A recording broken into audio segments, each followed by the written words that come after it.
SNX Marathi, Siddheshwar news express, सत्यासाठी SNX सोबत.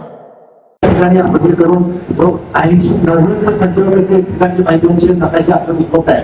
साहेब फक्त बोलण्यापुरतं असेल, ज्यावेळेस आपण विचारलं जातं त्या अधिकारी निकाल झालाय, त्या अधिकाऱ्यांना माहिती आहे, अशा पद्धतीने त्यांचे उत्तर येतात आणि हे सगळं कसं महाराष्ट्र सरकार असं केंद्र सरकार असं ज्यावेळेस वाटतं सरकारने आम्हाला पैसे दिले जात आहे त्या दिवसांनी काम करतो असं म्हणतात. अहो आता 1.5 लाख रुपये पगार आहे यांना. या आमच्या माता भगिनींना आम्ही रोज टॅक्स भरून सुद्धा यांना एक महिन्याचं पाणी चांगलं मिळत नाही. 4 दिवस 8 दिवस पाण्यासाठी सोसावं लागतं. आम्हाला प्रमाणात काम करत असताना अक्षरशः नागरिक होत आहे. आम्ही यांनी 1.5 लाख रुपये पगार घेऊन अहो पगारांच्या 10% तुम्ही यांनी काम करावं.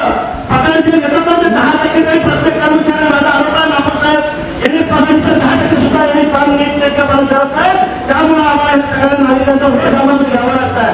आम्ही पूर्वीपासून ऐकत असताना साधारण पाणी पुरवठा पाणी हे अतिशय महत्वाचं माता बहिणीला सगळ्या नागरिकांना आहे. पण पाणी पुरवठ्याच्या संदर्भात कुठलाही सूक्ष्म नियोजन या डिपार्टमेंटमध्ये होत नाही आणि जे काही संबंधित अधिकारी आहेत मी तुम्हाला एक व्हॉट्सअपवर आलेलं आहे स्वतःवर आलेलं आहे. गेल्या 25 वर्षापासून आपण ऐकतो पाण्याच्या संदर्भातला विषय. पाणी हे अतिशय महत्वाचा विषय आहे. पाण्याच्या संदर्भात ऐकत असताना आम्ही लहानपणापासून ऐकतोय. आज या अधिकाऱ्यांना माझा प्रश्न आहे की यांच्याकडे काही नियोजन आहे का?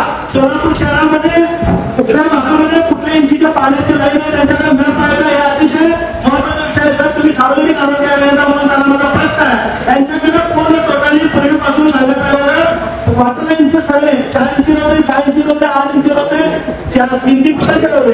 त्यांच्याकडे मॅप आहे का? त्यांना तुला संबंधित अधिकाऱ्यांना उत्तर द्यायला जाणार.